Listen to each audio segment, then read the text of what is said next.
Hello, this is Azrael. Thank you for tuning in my channel. Now, um, we'll be doing lessons, but before I get too deep into those lessons, I want to also answer some questions. Uh, I was asked, "Hey, this Grimorie notebooks says this spirit will grant me invisibility. Oh, and this one will help me shapeshift." Well, I have a story for you about shapeshifting.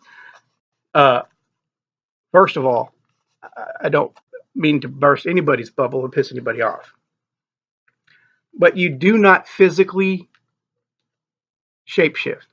You're a human being, and there's no amount of magic that's going to actually turn you physically into a wolf or a bird or anything else. Now, this is a very interesting subject. It's a loaded subject. It's very interesting because you can at the same time. But Let me get into this. I'll tell you my story later about which was basically the first spirit I ever summoned. Believe it or not. Um, but in any case, you don't actually become invisible either. You just don't. Sorry. Well, then why does this make this claim? Well, first of all, magic notebooks, grimoires, and such, it's common knowledge that they wrote in code. Okay, uh, give overly complicated rituals to summon spirits. There's a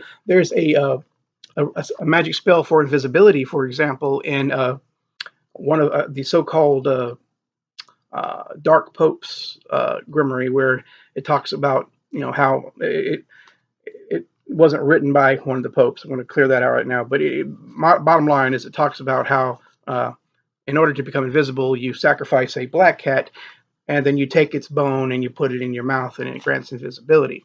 This is bullshit. It just is. Um, but anyways, it's common knowledge that these things are written in code, mostly to turn off the person from ever doing them, because they don't want the uninitiated to have access. So they come up with these overly simple, overly complicated rituals, uh, and that it's basically horrible. Animal mutilation. Don't ever harm an animal for magic. Period. Don't ever do that. Make a long story short, of course that worked against them too, because one a ritual called for baby's blood, and all that was red juice from a strawberry. So people who are against magicians in the general looked at that and obviously, well, this is proof that you're fucking evil, right? So on to the story. The reason why you can get invisibility is, is basically, put it this way. I've employed one of these rituals myself, and it works. Now, did I still show up on camera? Yes.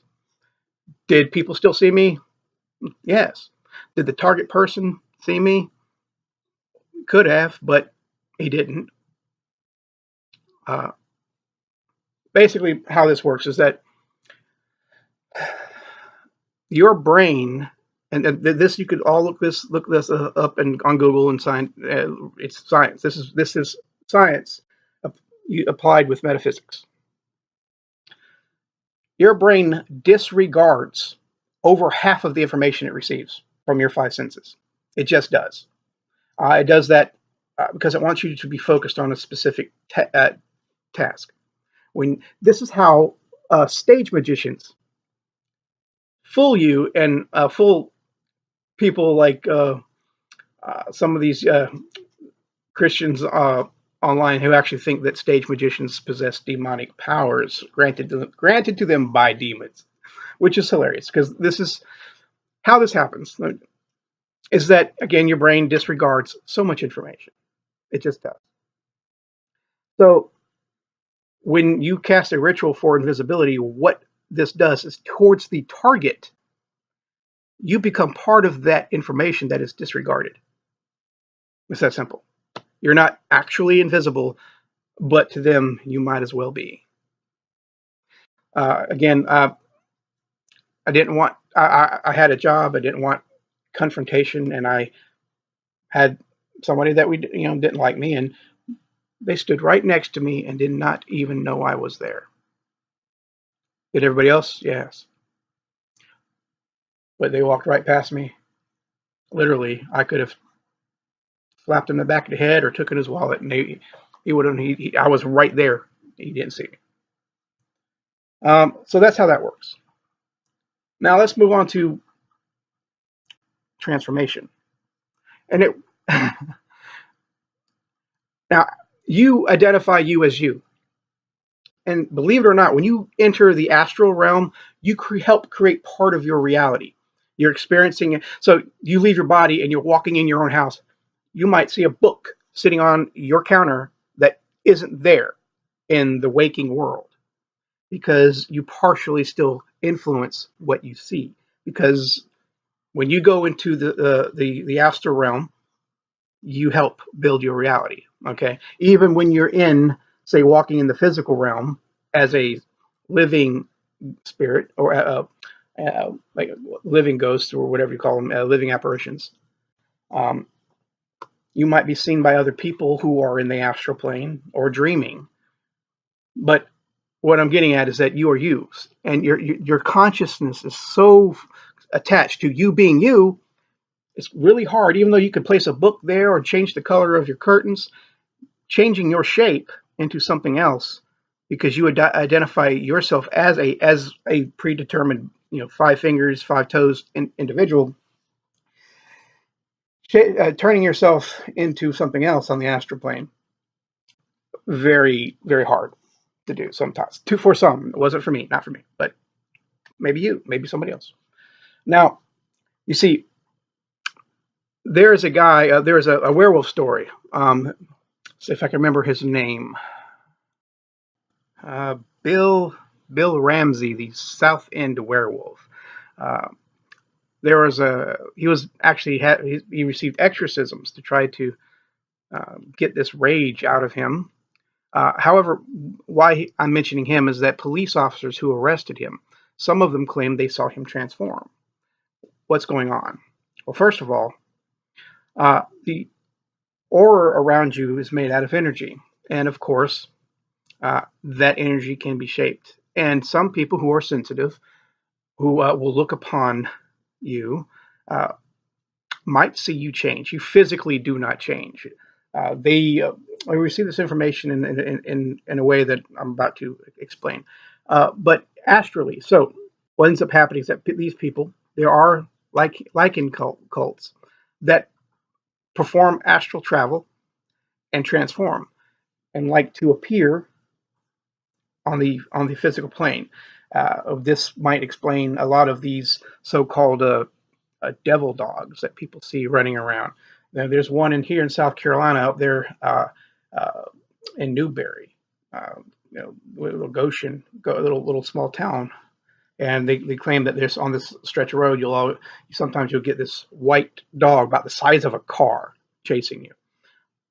Anyway, this could explain these manifestations, or they could be thought forms. But when a spirit offers you the ability to shapeshift, what it's basically talking about is something that you can do without this spirit, which is basically visualizing yourself being able to transform. And when you leave your body in an out of body experience, you can do that. Also, it's talking about tapping into the energies of this archetype. Okay, it's you might get uh, better speed, better strength. When you're invoking this archetype, it's transforming you. Follow me? Now, another interesting way that these spirits can make good on their promises with special interpretation is that, and again, you could look this up too, this is real science. Your brain hallucinates your reality. Basically, it takes in all the information and it reinterprets it and interprets it because your brain can't actually see outside of itself, and it gets signals and it reinterprets what it should see. So to some extent, like for example, when you visualize an apple, the same parts of your brain light up as if you're actually seeing the apple when you visualize the apple. Okay, so your brain to some extent, can't tell the difference from fantasy and reality. Your rational brain does its best to try to sort out what is memory, what is visualization, and what is real. But the same areas light up either way. But yes, your brain hallucinates your reality. So all thoughts are is energy. So thought follows energy. Your thoughts are energy. Thought follows energy. Your brain hallucinates reality. So a spirit uh, or whatever is promising you this can tap into your brain with that same kind of signal, causing others to see you transform when you're not really transforming. You don't, and you just don't. These things are impossible, regardless. Just like if you think you can cast a spell to fly, you jump off a building, you're going to have a bad time. This is astral, not physical. So the invisibility is because your brain disregards information, and you just become part of that part that is disregarded. But yes, you could still be seen physically. Just that your specific target and what you're trying to be invisible about, you have a higher chance of basically being overlooked, so long as you still follow natural laws. If you're going to be, if you're a dude and you're going to, wear a ballerina costume, you're probably going to be seen regardless of what kind of magic you use. But that's how these things that are promised in these ancient magic notebooks work. It's all in the brain.